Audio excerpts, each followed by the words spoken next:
Hi hello എല്ലാവർക്കും നമസ്കാരം.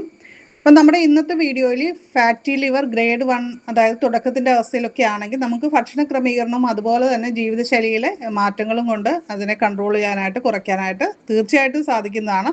അതിന് നമുക്ക് പറ്റിയിട്ടുള്ള ഒരു ഡ്രിങ്കാണ് ഞാൻ ഇന്നിപ്പോൾ ഉണ്ടാക്കി കഴിക്കാൻ പോകുന്നത് കേട്ടോ. ആയുർവേദത്തിലും നാട്ടുവൈദ്യത്തിലും ദഹനത്തിനും അതുപോലെ തന്നെ ശരീരത്തിലെ മാലിന്യങ്ങളൊക്കെ പുറന്തള്ളാനും സഹായിക്കുന്ന ചേരുവകളുടെ ഒരു കോമ്പിനേഷനാണ് നമ്മൾ ഈ ഡ്രിങ്ക് തയ്യാറാക്കാനായിട്ട് എടുക്കുന്നത് കേട്ടോ. അതിന് ആദ്യമായിട്ട് നമുക്ക് വേണ്ടത് നല്ല ഫ്രഷ് ആയിട്ടുള്ള കറിവേപ്പിലയാണ് കേട്ടോ. അത് വിഷമൊന്നും അടിക്കാത്ത കറിവേപ്പില ആയിരിക്കുന്നതാണ് ഏറ്റവും നല്ലത്.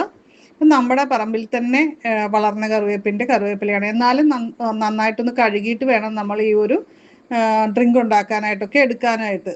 കാര്യം അതിൽ പൊടി കാര്യങ്ങളൊക്കെ ഉണ്ടാവുമല്ലോ. നമ്മളൊരു പാനിലേക്ക് കഴുകി വൃത്തിയാക്കിയ കറിവേപ്പിലയുടെ ഇതളുകൾ അതായത് 2 തണ്ട് കറിവേപ്പിലയാണ് നമ്മൾ എടുത്തിരിക്കുന്നത് കേട്ടോ. പിന്നെ അതിലേക്ക് 1 ഗ്ലാസ് വെള്ളമാണ് നമ്മൾ ചേർത്ത് കൊടുക്കേണ്ടത്. പിന്നെ 1/4 ടീസ്പൂൺ ജീരകം ചേർക്കുന്നുണ്ട്, ചെറിയ ജീരകമാണ്.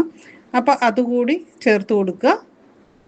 കറിവേപ്പില കരളിലെ കോശങ്ങൾക്ക് സംരക്ഷണം നൽകുന്നു, ധാരാളം ആൻറ്റി ഓക്സിഡൻസ് ഉള്ളതാണ്. അതുപോലെ തന്നെ കൊഴുപ്പ് അടിഞ്ഞുകൂടുന്നത് നല്ലൊരു പരിധിവരെ കുറയ്ക്കാനായിട്ട് സഹായിക്കും. ജീരകം മെറ്റബോളിസം വർദ്ധിപ്പിക്കാനും കരളിൻ്റെ അമിതഭാരം കുറയ്ക്കാനും നല്ലതാണ്. ഞാൻ ഇതിലേക്ക് ഒരു ചെറിയ നാരങ്ങയുടെ ഒരു 1/4 ഭാഗം തൊണ്ടോടുകൂടി തന്നെ ഇതിലേക്ക് അരിഞ്ഞ് ചേർത്ത് കൊടുക്കുന്നുണ്ട്. അപ്പം അങ്ങനെയല്ല എന്നുണ്ടെങ്കിൽ നാരങ്ങ ജ്യൂസ് മാത്രമായിട്ട് നിങ്ങൾക്ക് ചേർക്കണമെന്നുണ്ടെങ്കിൽ ഈ ഒരു ഡ്രിങ്ക് തയ്യാറാക്കി ലാസ്റ്റ് ചേർത്താലും മതി. നാരങ്ങയിൽ വൈറ്റമിൻ സി ധാരാളം അടങ്ങിയിട്ടുണ്ട്. അപ്പോൾ വിഷാംശങ്ങളൊക്കെ പുറന്തള്ളാനായിട്ട് സഹായിക്കുന്ന ഒന്ന് തന്നെയാണ് നാരങ്ങ. അപ്പോൾ നാരങ്ങ വെറും വയറ്റിലൊക്കെ നമുക്ക് നാരങ്ങ വെള്ളമൊക്കെ ഉണ്ടാക്കി കഴിക്കുന്നതും ഗുണം തന്നെയാണ് കേട്ടോ. അപ്പോൾ നമ്മുടെ ചാനൽ ആദ്യമായിട്ട് കാണുന്നവരാണെങ്കിൽ ടിപ്സ് ഓർ ഹാപ്പി ലൈഫ് ഒന്ന് സബ്സ്ക്രൈബ് ചെയ്യുക. അതേപോലെ തന്നെ ബെല്ലൈക്കൺ ക്ലിക്ക് ചെയ്തിട്ട് ഓൾ ഒന്ന് സെലക്ട് ചെയ്യുക. ലൈക്ക് ചെയ്യാനും മറക്കല്ലേ. അപ്പോൾ ഇതൊന്ന് നന്നായിട്ടൊന്ന് തിളച്ച് വരട്ടെ. അപ്പോൾ നമ്മൾ ഈ ഒരു ഡ്രിങ്ക് കഴിക്കുക മാത്രമല്ല ചെയ്യേണ്ടത്, അതോടൊപ്പം നമ്മൾ ആഹാരത്തിൽ കുറച്ച് കാര്യങ്ങൾ ശ്രദ്ധിക്കേണ്ടതുണ്ട്. മധുരം, എണ്ണ പലഹാരങ്ങൾ ഇതൊക്കെ കുറയ്ക്കണം. ബേക്കറി ഐറ്റംസ്, മൈദ, പഞ്ചസാര, വറുത്തതും പൊരിച്ചതുമായിട്ടുള്ള ഭക്ഷണങ്ങൾ അതൊക്കെ കുറയ്ക്കുക. അതേപോലെ തന്നെ നമുക്ക് പച്ചക്കറികൾ, പഴവർഗ്ഗങ്ങൾ ഇതുപോലുള്ള കാര്യങ്ങളൊക്കെ നാരുകളുള്ളതൊക്കെ ധാരാളം കഴിക്കുന്നതും നല്ലതാണ്.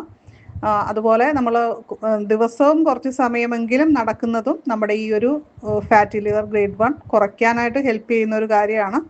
നമുക്ക് മല്ലി ഉണ്ടെങ്കിൽ 1 ടീസ്പൂൺ മല്ലി നമുക്ക് ഇതിലേക്ക് ചേർത്ത് കൊടുക്കാം. അപ്പം ഞാനിവിടെ മുഴുവൻ മല്ലി ഇല്ലാത്തതുകൊണ്ട് മല്ലിപ്പൊടിയാണ് ആഡ് ചെയ്യുന്നത്. അപ്പോൾ നമുക്ക് ഈ മല്ലിപ്പൊടി ആകുമ്പോൾ ഇതിനൊരു തിക്നെസ് ചെറുതായിട്ട് വരും എന്നുള്ളതാണ് അതിൻ്റെ വ്യത്യാസം വരുന്നത് കേട്ടോ. അപ്പം നന്നായിട്ട് മിക്സ് ചെയ്ത് നന്നായിട്ട് തിളച്ചതിന് ശേഷം നമുക്ക് തീ ഓഫ് ചെയ്ത് നമുക്ക് അരിച്ചെടുക്കാവുന്നതാണ്. ഇപ്പോൾ നാരങ്ങ തൊണ്ട് ഞാനിതിൽ അരിഞ്ഞാണ് ചേർത്തിരിക്കുന്നത്. അതിന് പകരമായിട്ട് നമുക്ക് ഈ ഡ്രിങ്ക് റെഡിയായതിന് ശേഷം നാരങ്ങ നീര് നമുക്ക് പുളിക്കനുസരിച്ച് നമുക്ക് ചേർത്ത് കൊടുക്കുന്നതാണ് കൂടുതൽ നല്ലത്. കാരണം നാരങ്ങ തൊണ്ടിട്ട് നമ്മൾ തിളപ്പിക്കുമ്പോൾ അതിന് കുറച്ചൊരു കയ്പ്പ് ടേസ്റ്റ് കൂടുതലായിട്ട് വരും. അപ്പോൾ അതെല്ലാവർക്കും ഇഷ്ടമാവണമെന്നില്ല. അപ്പോൾ അതുകൊണ്ടാണ് ആ ഒരു കാര്യം പറഞ്ഞത്. ഇത് നമുക്ക് രാവിലെ ബ്രേക്ക്ഫാസ്റ്റിന് മുന്നേ ആയിട്ട് ഒരു അരമണിക്കൂർ മുന്നേ ആയിട്ട് കഴിക്കുക. അതിനുശേഷം ചായയോ ബ്രേക്ക്ഫാസ്റ്റോ ഒക്കെ കഴിക്കാവുന്നതാണ്.